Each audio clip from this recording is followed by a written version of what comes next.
So, I've poured thousands of hours into the Borderlands franchise, I've looted and shot my way across Pandora, Elpis, and many other planets, and I thought I knew exactly what to expect with Borderlands 4.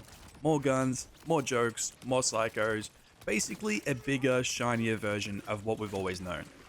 I've never been so happy to be so completely and utterly wrong. I'm recording this right after my first long session with the game, and I have to get this out while it's fresh.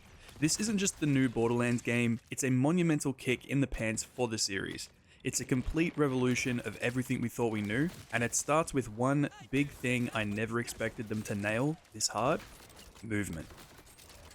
Let's be honest, for years movement in Borderlands has been functional at best. Borderlands 3 gave us a slide and a mantle, and we thought that was a big deal. It wasn't. It was a baby step. Borderlands 4 takes a running leap off a cliff, sprouts wings, and does a backflip on the way down. From the very start, you have a double jump and an air dash. This alone changes the entire feel of combat. But it's when you quickly unlock the rest of the movement that your brain just breaks and reforms into a state of pure chaotic joy. We're talking about a grapple hook that lets you yoink yourself across arenas or pull throwable objects out of the air.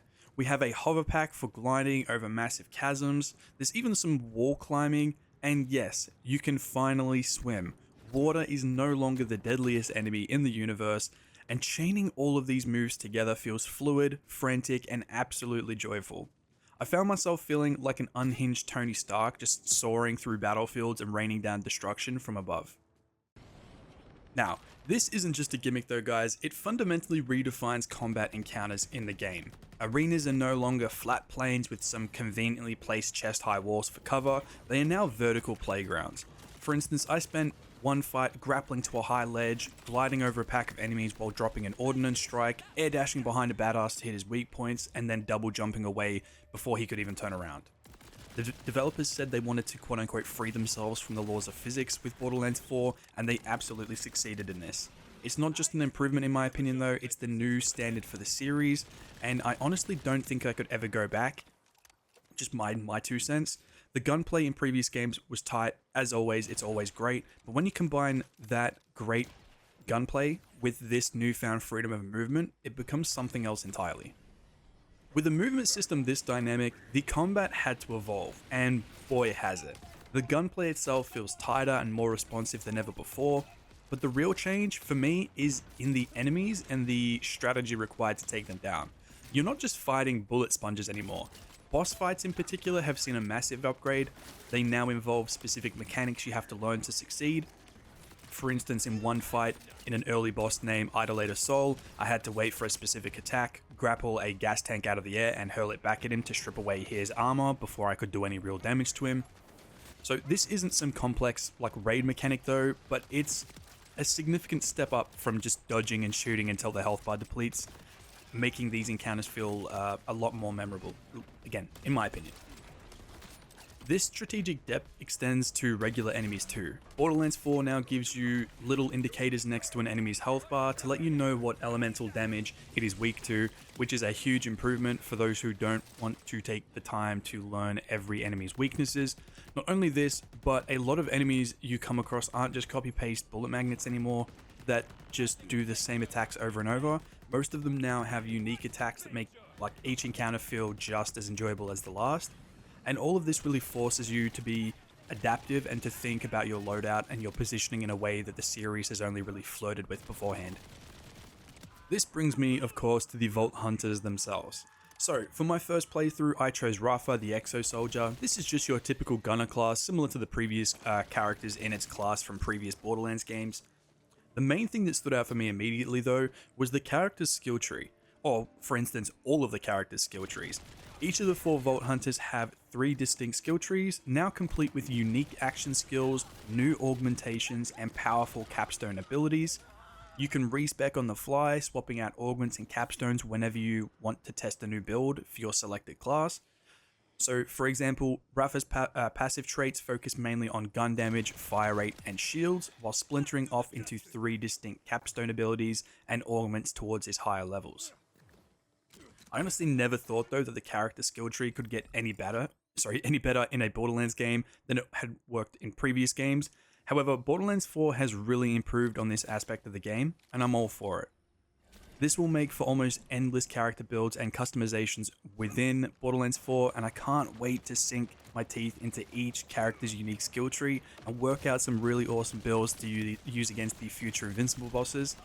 Look guys, if you are enjoying this video, do me a solid and hit that like and subscribe button. I'm going to be putting out build guides, a full review, and a ton more Borderlands 4 content in the coming weeks, and you're not going to want to miss it. So, the biggest structural change, and one that ties all of these new systems together, is the world itself. We're on a new planet called Kairos, and for the first time, Borderlands is a proper, seamless, open world game. Gone are the days of traveling between large, disconnected zones separated by, well, endless loading screens.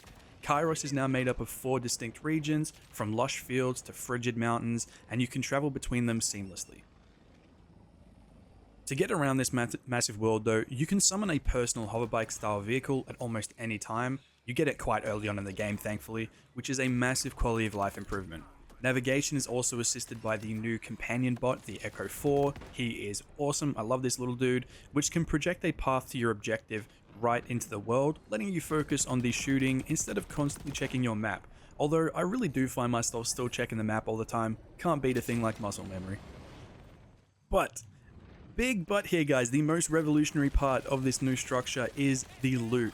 Let's be blunt, Borderlands 3 had a problem. Legendaries dropped so often they felt meaningless. It devalued the entire loot chase, and Gearbox has clearly listened. In Borderlands 4 they've completely overhauled the drop rates.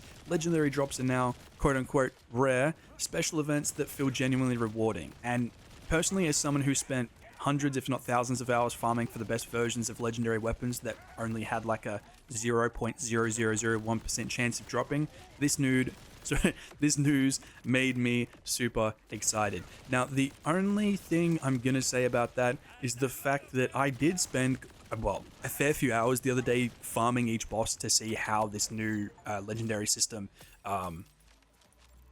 worked, and I've got to say it's just as easy. I fought about 5 of the bosses for legendaries. The first boss I fought dropped the legendary on the first one. The second boss I fought dropped it on the second try. The third boss dropped it on the first try. The fourth one dropped it on, I think it was the second or the third, but it was the oppressor boss, and it spits its loot out everywhere. So it was like on top of the surrounding area, so I didn't actually see it. It's in my loot box, my missing loot box, whatever it's called. So yeah, so I don't personally think that the loot system is any better than it was in Borderlands 4. I mean, I shouldn't be getting legendaries on the first try. It's just too easy, and like I do say, it really does take the fun out of it. But anyways, that's just my experience. Let me know what you guys thought of the drop rates for Borderlands 4. To compensate though, the rest of the loot pool has now been elevated, for want of a better word. High tier purples and even blue items can actually be incredibly powerful now, sometimes even outperforming a legendary if the parts are right. And honestly, from my experience, that is very true. I've had some really ridiculously ridiculously powerful blues and purples outperforming legendaries in the game so far. And that's the other game-changing thing as well, the new licensed parts system. So guns can now spawn with parts of other multiple different factions, or manufacturers rather, creating an insane number of hybrid weapons. Imagine a Jacobs rifle with splash damage of a torque barrel and the elemental tech of a Maliwan scope.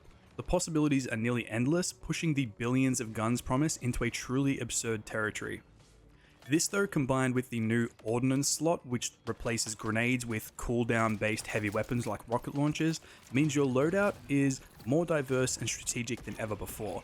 And I gotta say though guys, switching out your underperforming grenade slot with a giant rocket launcher that shoots a volley of swirling missiles that deal a whopping blow to enemies is one of the best changes to this game so far.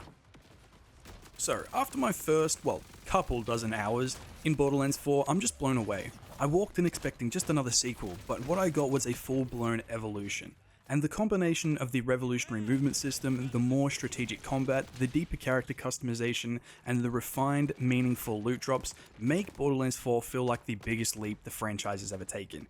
It's without a doubt the best a Gearbox game has ever felt to play, in my personal opinion.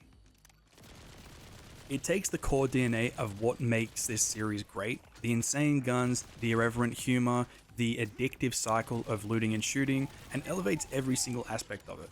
The writing feels more grounded, balancing the humor without relying on the memes of the past. The world feels very vast and full of things to discover, and the gameplay is simply sublime.